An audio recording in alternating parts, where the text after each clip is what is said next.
بسم اللہ الرحمن الرحیم والصلاة والسلام علی سیدنا و حبیبنا و مولانا محمد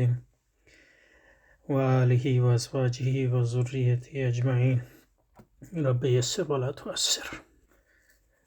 تو پچھلی بار یہ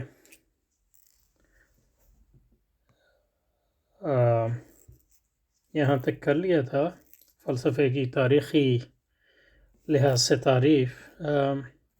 لیکن اس میں کچھ مسائل اور بھی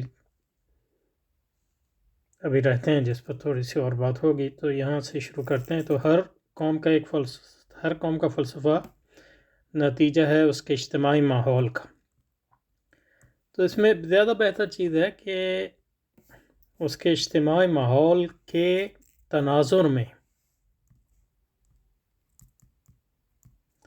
فلسفہ جو ہے، ہر قوم کا فلسفہ جو ہے اجتماعی ماحول کے تناظر میں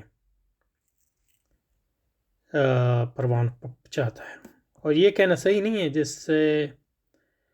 ناممکن ہے وہ اپنا قدم باہر رکھ سکے۔ تو یہ تو بالکل ایک جبریت ہو گئی۔ اجتماعی ماحول بہت اہم ہے، اور اسی کے تناظر میں جو ہے کوئی بھی فکر پروان چڑھتی ہے، لیکن اجتماعی ماحول عموماً جو ہے یہ اسپیس یا اس بات کی گنجائش بھی فراہم کرتا ہے کہ اس اجتماعی ماحول کے تناظر میں اس اجتماعی ماحول سے آگے بھی بڑھا جا سکے۔ تو یہ کبھی کامیاب ہوتی ہے، یہ کوشش کبھی نہیں ہوتی۔ تو وہ یہ نہیں ہوتا کہ اجتماعی ماحول سے آپ بالکل قطع تعلق کر لیں، یہ ناممکن ہے، کیونکہ اسی اجتماعی ماحول کے تناظر میں آپ کی فہم اور سمجھ اور عقل کام کرتی ہے، اور اسی کے نتیجے میں جو بھی نئی چیزیں بھی آپ جو کرتے ہیں وہ بھی اسی کے تناظر میں ہوتی ہیں، لیکن اس سے یہ نتیجہ نہیں نکالنا چاہیے کہ اس سے باہر قدم رکھنا ناممکن ہے۔ جو آپ باہر اس سے قدم رکھتے ہیں وہ بھی اسی کے تناظر میں رکھتے ہیں۔ تو یہ بات جو ہے کہنے کی یہاں ضرورت تھی، جو پچھلی بار ہم نے نہیں کی تھی۔ تو اس لحاظ سے دیکھا جائے تو ہر قوم کا فلسفہ جو ہے نتیجہ ہوتا ہے اس کے اجتماعی ماحول کا، جس سے ناممکن ہے کہ وہ اپنا قدم باہر رکھ سکے۔ تو اس پہ ہم نے ابھی بات کی، اس لیے کہ یہ اس کے تہذیبی اور ثقافتی احساسات ہی تو ہیں جس کے استحکام کی دراصل اسے آرزو ہوتی ہے۔ یعنی ہر قوم جو ہے اپنے ثقافتی احساسات اور تہذیبی احساسات، یعنی صرف احساسات تو نہیں کہنا چاہیے، اب احساسات سے زیادہ کی بات ہے، یعنی افکار، اقدار، تو اس میں جو ہے احساسات سے جو ہے آگے کی بات ہے کچھ، تو اس میں افکار بھی شامل ہیں، اقدار بھی شامل ہیں۔ تو ہر قوم، تہذیب جو ہے اہم چیز ہے، تہذیب جو ہے کسی قوم کا طرز حیات ہے، اور ثقافت جو ہے وہ اس طرز حیات کو جو ہے مقبول عام بنانے کے لیے جو روایات اور جو اعمال کیے جاتے ہیں یا جو رسمیں برتی جاتی ہیں ان کو ثقافت کہتے ہیں۔ تو وہ احساسات کو جو ہے قوی کرتے ہیں، اس تہذیب کے رنگ میں رنگتے ہیں، لیکن اس احساسات کے ساتھ ساتھ افکار اور اقدار کی بھی بہت اہمیت ہے، اور اس کا استحکام جو ہے اس تہذیب کا استحکام ہے، اور یہ اس کی آرزو ہے۔ اور یہ جو ہے فلسفے کی ایک غرض ہے، مطلب یہ نہیں کہنا چاہیے کہ فلسفے کی کوئی مجموعی غرض ہے۔ اب افلاطون کو جو ہے یونانیوں نے مقرر تو نہیں کیا تھا اس کام کے لیے کہ اس کی تہذیب اور ثقافتی احساسات کو جو ہے قوی کیا جائے۔ اس کے نتیجے میں کچھ احساسات و اقدار قوی ہوئے، کچھ کمزور ہوئے۔ تو فلسفہ جو ہے ایک کوشش ہے، اور جب ہم کہتے ہیں کہ تہذیبی اور ثقافتی اقدار کسی بھی قوم کی، تو ایک عمومی یکجہتی اس بارے میں ہونے کے باوجود جو ہے اس کے اندر کئی مطلب یہ ہے کہ اس تہذیب کی تشریح اور تعبیر میں کئی مذاہب فکر ہمیشہ کار فرما ہوتے ہیں. مذاہب فکر یا اسکول آف تھاٹ، اور فلسفہ کبھی ایک مذہب فکر کی تائید کرتا ہے، کبھی دوسرے کی، اور کبھی ایسا بھی ہوتا ہے کہ نیا مذہب فکر جو ہے قائم کرنے کی کوشش کرتا ہے، اور اس کے نتیجے میں جو ہے کبھی تہذیب قوی ہوتی ہے، کبھی کمزور ہوتی ہے، کبھی ختم بھی ہو سکتی ہے. تو یہ تو ایک یعنی امپیریکل سوال ہے، ایک واقعیتی سوال ہے. تو یہ کہنا کہ فلسفے کی ایک ہی غرض ہوتی ہے اور فلسفہ کوئی ایک عمومی فلسفہ ہوتا ہے، یہ ہمیشہ ضروری نہیں ہوتا. اور یعنی آج ہمارے ہاں جو ہے فلسفہ بطور ایک جامعات وغیرہ کا حصہ ہے، اور وہ جامعات جو ہیں حکومتوں یا معاشرتوں کی جو ہے حکومتوں کی مالی امداد کے بل بوتے پہ چلتے ہیں. تو ہم کہہ سکتے ہیں کہ ایک عمومی اس میں جو ہے وحدت ہے، لیکن یہ کہ یہ ہمیشہ ایسا نہیں ہوتا تھا. تو یہ جو بات کہہ رہے ہیں وہ صحیح ہے، لیکن یہ کہ یہ کہنا کہ ایک فلسفہ ہے اور فلسفے کی کوئی ایک غرض ہوتی ہے اور اس کا کوئی ایک نتیجہ ہوتا ہے، یہ درست معلوم نہیں ہوتا. تو اس لیے کہ یہ اس کی تہذیبی اور ثقافتی احساساتی تو ہیں جس کے استحکام کی دراصل اسے آرزو ہوتی ہے، لہذا فلسفے کی ایک غرض ہوگی کہ فلسفے کی ایک غرض ہوگی. اب یہ جو کہہ رہے ہیں کہ ہر فلسفے کی ایک غرض ہوگی،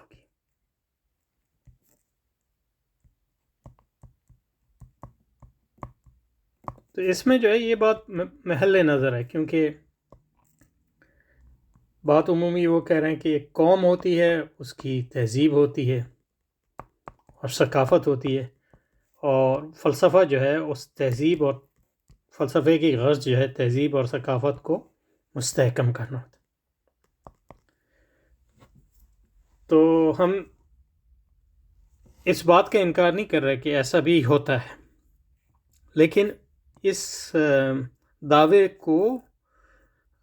جیسے کہ انگریزی میں کہتے ہیں فائن ٹیون کرنے کی ضرورت ہے. اس میں یعنی اس کو مزید جو ہے اس میں دقت پیدا کرنے کی ضرورت ہے، کیونکہ پہلی بات تو ہم یہ کہہ رہے ہیں کہ یہ کہنا کہ ہر قوم کا صرف ایک فلسفہ ہوتا ہے، یہ صحیح نہیں. اور پھر یہ کہنا کہ ہر قوم جو ہے ایک فلسفہ ادارتی طور پہ بناتی ہیں تاکہ ان کی تہذیب جو ہے وہ مستحکم کرنے کا کام کر سکے، یہ بھی صحیح نہیں. تو یہ نہیں ہوتا کہ قوم نے مقرر کیا کہ جناب فلسفے کی غرض یہ ہے کہ ہماری تہذیب کو مستحکم کرے. نہیں، ایک قوم میں کئی فلسفے جو ہے جنم پا سکتے ہیں، اور مختلف فلسفوں کے مختلف اغراض ہو سکتی ہیں. ہاں، کسی فلسفے کی ایک غرض یہ بھی ہو سکتی ہے کہ اس تہذیب کو مستحکم کیا جائے. فلسفے کی یہ بھی غرض ہو سکتی ہے کہ اس تہذیب کے کچھ مذاہب کو کمزور کیا جائے، تو اس کے نتیجے میں جو ہے پوری تہذیب کو بھی خطرہ لاحق ہو سکتا ہے. یہی مطلب یہ ہے کہ یونانیوں کا دعویٰ یہی تھا کہ سقراط کر رہا تھا، اس کے نتیجے میں ان کی تہذیب جو ہے مستحکم نہیں ہو رہی بلکہ اس میں دراڑ پیدا ہو رہی. تو یہ ان کا ایک دعویٰ تھا اور ان کا ایک احساس تھا، لیکن سقراط خود کہہ رہا تھا کہ میں تو اپنی تہذیب کو مستحکم کرنے کی کوشش کر رہا ہوں، لیکن وہ اپنی تہذیب کو مستحکم کرنے کی کوشش کر رہا تھا اپنے خیالات کے مطابق. اور پھر یعنی یونان میں کئی فلسفے تھے جو سقراط کے فلسفے کے مخالف تھے،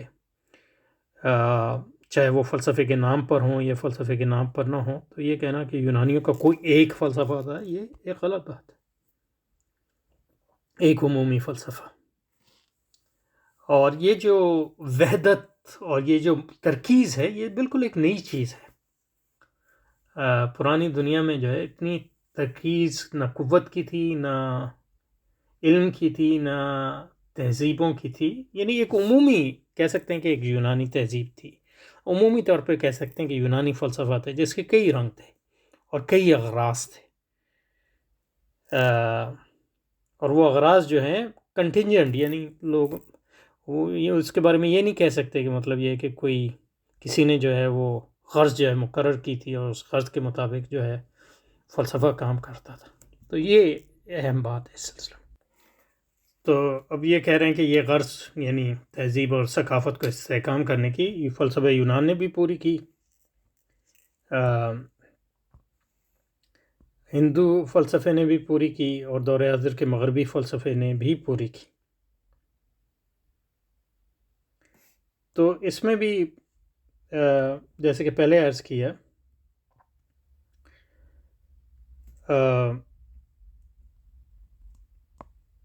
ہم کہہ سکتے ہیں کہ مغربی فلسفہ ایک چیز ہے، ہم کہہ سکتے ہیں کہ ہندو فلسفہ ایک چیز ہے اور یونانی فلسفہ ایک چیز ہے،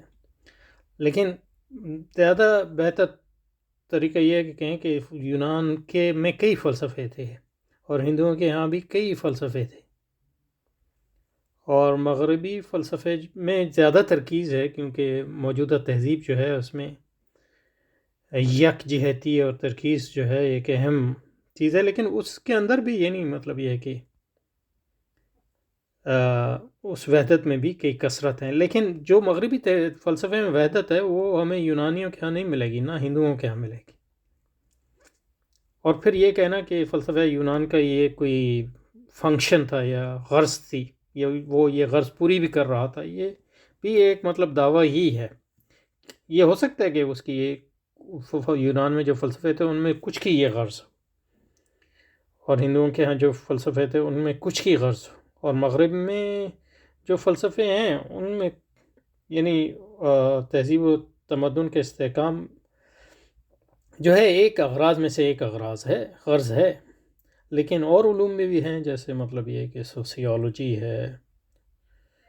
یا معاشیات ہے یا سائنس ہے، وہ بھی یہ اغراض پوری کرتے ہیں صرف فلسفہ. اور پھر اس میں یہ اہم بات بھی ہے کہ ہر قوم کے ہاں اور ہر تہذیب کے ہاں فلسفے کا وہ مقام نہیں ہوتا، ایک ہی مقام نہیں ہوتا. تو ہو سکتا ہے یونانیوں کے ہاں فلسفے کا ایک خاص مقام تھا، مغربیوں کے ہاں بھی فلسفے کا آج ایک خاص مقام ہے، لیکن ان فلسفے کا آج وہ مقام نہیں ہے جو وہ تہذیب قرون وسطیٰ میں تھا. آج مطلب یہ ہے کہ سائنس کا زیادہ مقام ہے اور دوسرے علوم کا زیادہ مقام ہے، اور ہندوؤں کے ہاں ہمیں نہیں پتہ کہ فلسفے کا وہ مقام تھا، یعنی ہو سکتا ہے کہ یعنی ان کے ہاں ہندوؤں کے ہاں ریاضیات کا زیادہ مقام ہو یا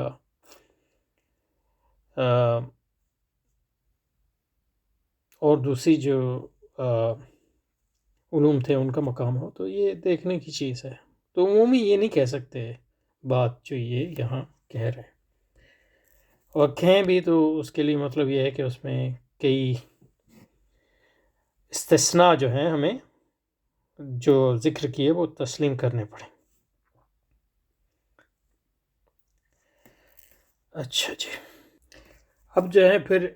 اس بات کو کرنے کے بعد جو ہے وہ آگے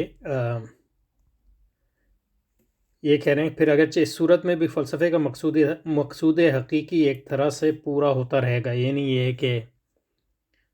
قومی تہذیب اور ثقافت کا استحکام. تو اس کے نتیجے میں جو فلسفے کا مقصود حقیقی ہے، یہ نہیں بتایا کہ وہ مقصود حقیقی کیا ہے. ہو سکتا ہے پیچھے بتایا اور میں بھول گیا ہوں،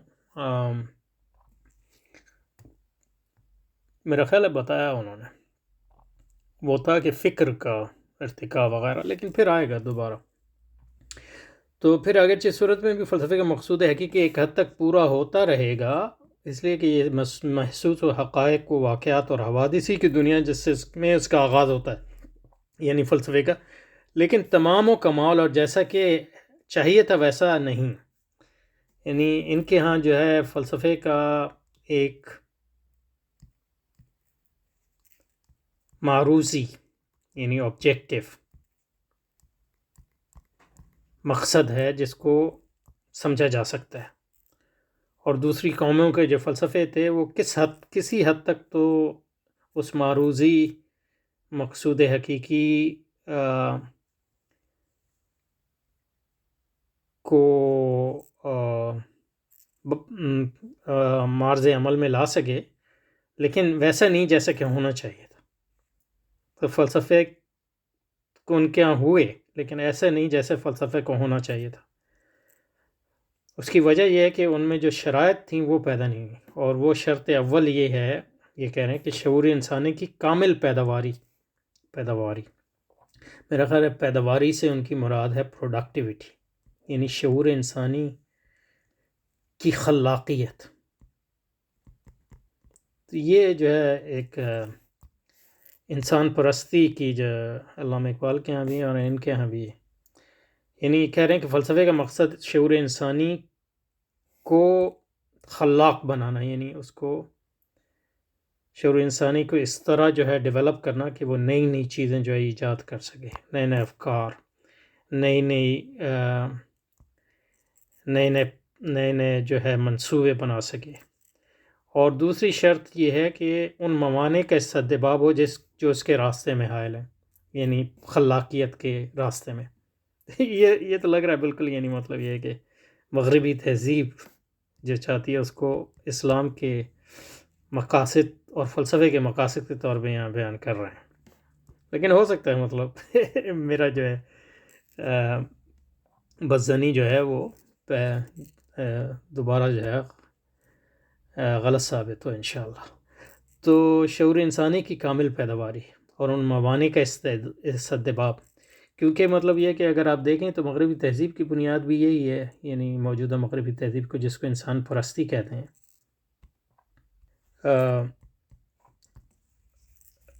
جس کو ہم انسان پرستی کہتے ہیں،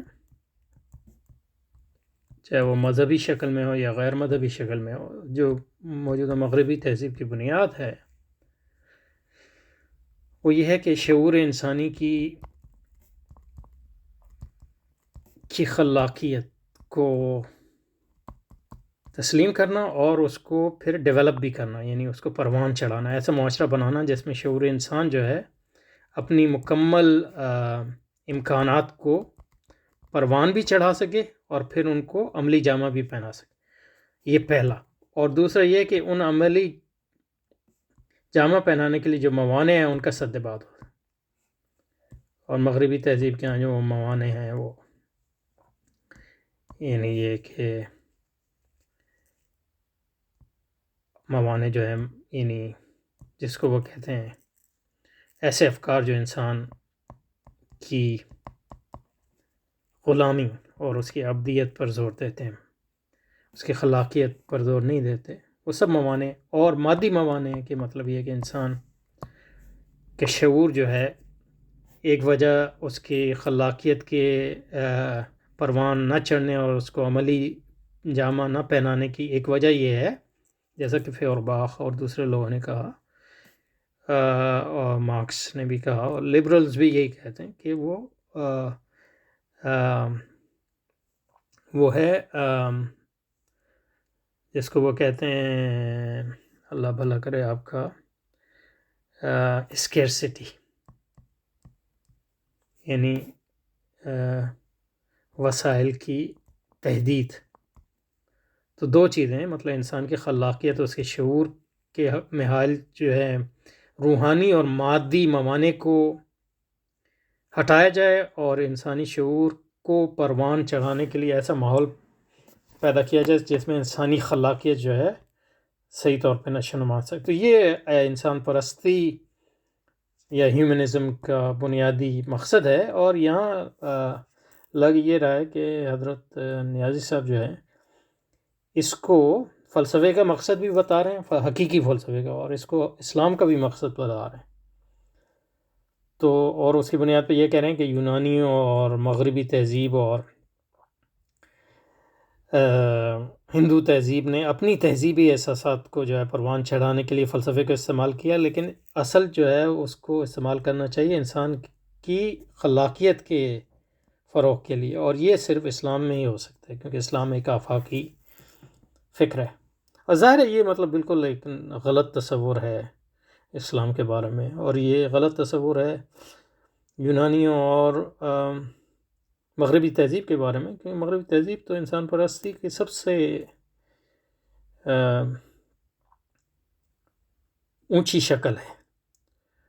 اور یونانیوں سے یونانیوں کے یہاں بھی انسان پرستی تھی اپنے محدود معنی میں، تو اس لیے مطلب مغربی تہذیب جو ہے، جدید مغربی تہذیب ہمیشہ یونانیوں سے اپنا رشتہ جوڑتے ہیں، اور ہندوؤں سے بھی. تو یہ کچھ درست معلوم نہیں ہوتا. دیکھیں تھوڑا اور پڑھیں. تو یہ جو ہے تو کہہ رہے ہیں کہ